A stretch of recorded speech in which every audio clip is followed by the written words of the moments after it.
il y a une première difficulté que l'orthographie française est totalement différente et c'est un peu difficile toujours de lire.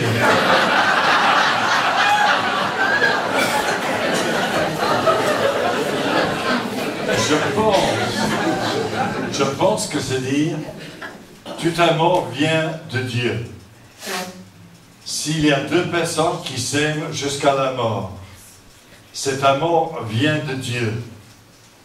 Problème, c'est deux hommes ou deux femmes.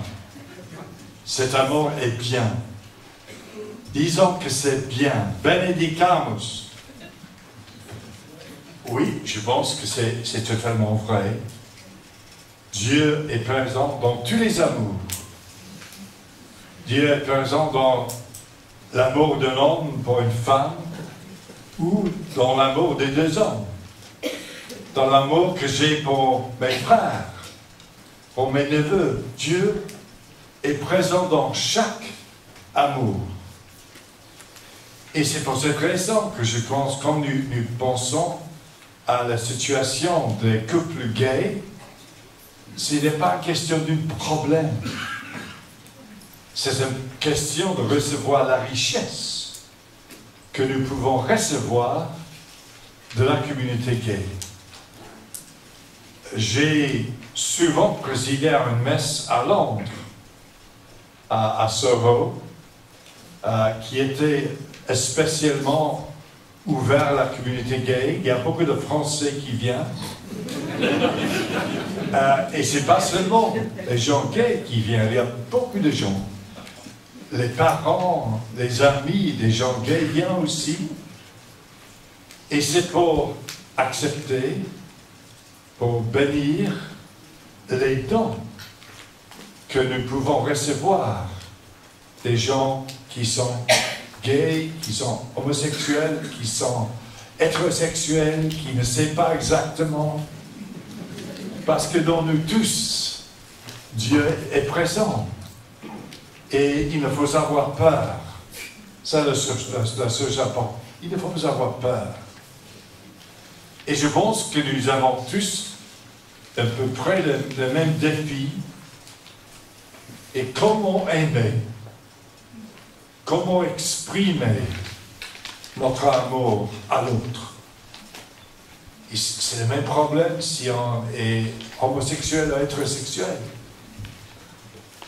Et ce que j'ai dit souvent en Angleterre, il ne faut pas toujours parler des gens gays, il faut les écouter. Ce que nous avons fait aujourd'hui avec Julien, merci Julien.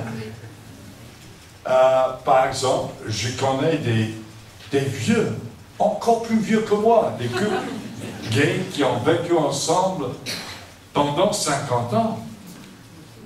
Peut-être ils ont quelque chose à nous dire. Et je pense qu'il faut être ouvert à apprendre quelque chose. Et ça montre ce que Gilles a dit tellement bien sur le processus, l'interdépendance. Bien, ça c'est la première question. J'ai au moins 4 questions à propos de synode, loi synodale, etc. Alors je commence par ça, j'en ai regroupé d'autres. Et notamment, plusieurs vont dire interdépendance du synode et de l'évêque. Il n'y a pas que les Anglais qui ont des difficultés avec l'orthographie française. Alors, je passe, pas parce que j'ai pas peu de temps, mais parce que je n'arrive pas à lire. Plus de 3000 propositions, seules ont été retenues celles qui rencontraient l'approbation de l'évêque, qui n'a pu que les signer. Un autre va dans le même sens, la censure sur les propositions du synode diocésain, par exemple, sur la condamnation de la contraception dite artificielle. Un autre, si l'évêque signe seul les propositions du synode, pour qu'elles soient prises en compte, s'il peut refuser de signer, alors on n'est pas loin de la toute-puissance. Dans la réalité des synodes diocésains, le travail considérable est souvent, plus souvent mis de côté, bon, etc. Je dirais 2-3 choses là-dessus. d'une part, un des critères qui devrait présider, et c'est vrai pour les conseils, et c'est vrai également pour les synodes diocésains, et on le trouve dans la loi cadre sur les synodes, c'est d'arriver à avoir pas simplement des gens qui vont nous dire ce qui sera de la musique à nos oreilles, mais mettre des gens qui vont nous dire des choses qu'on ne sait pas ou qu'on n'aimerait pas entendre. Et notamment dans Evangelii Gaudium, parce qu'il parle souvent de discernement, il dit il faut absolument ne pas oublier les aînés et les jeunes.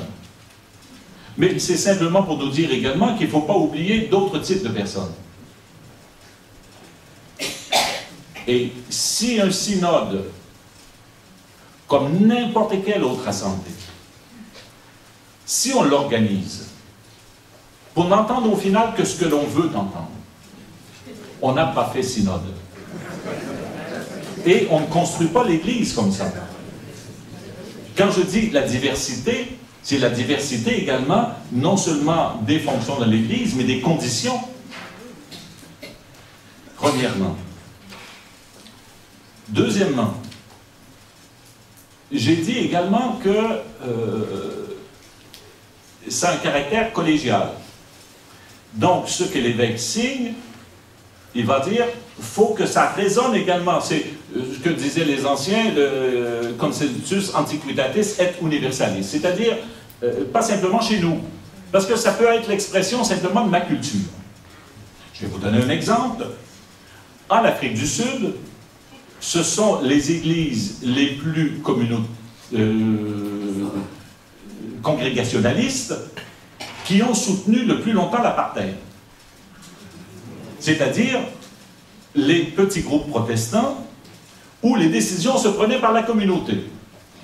Mais si on était tous dans cette communauté des Afrikaners, on disait tous que la Bible condamnait ou disait que les Africains étaient des sous-hommes, etc.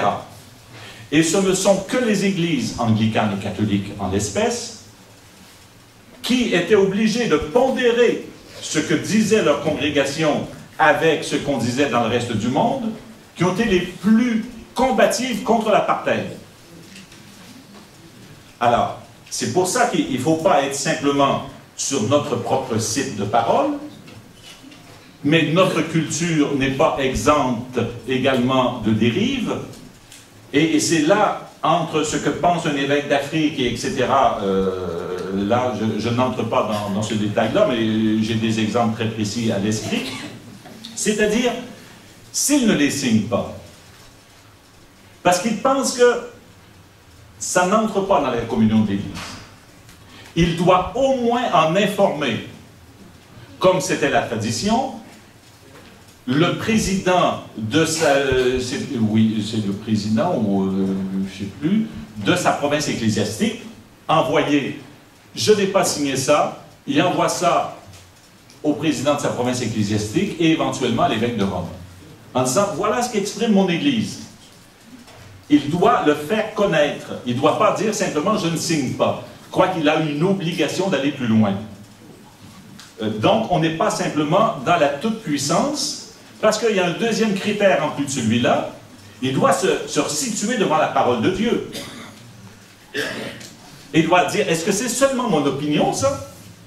Et je n'ai pas la même opinion que lui. Il doit relativiser sa propre opinion. Et cela doit remettre en question. Donc, on n'est pas dans un cas de figure de toute puissance. Je vais arrêter là pour cette première question.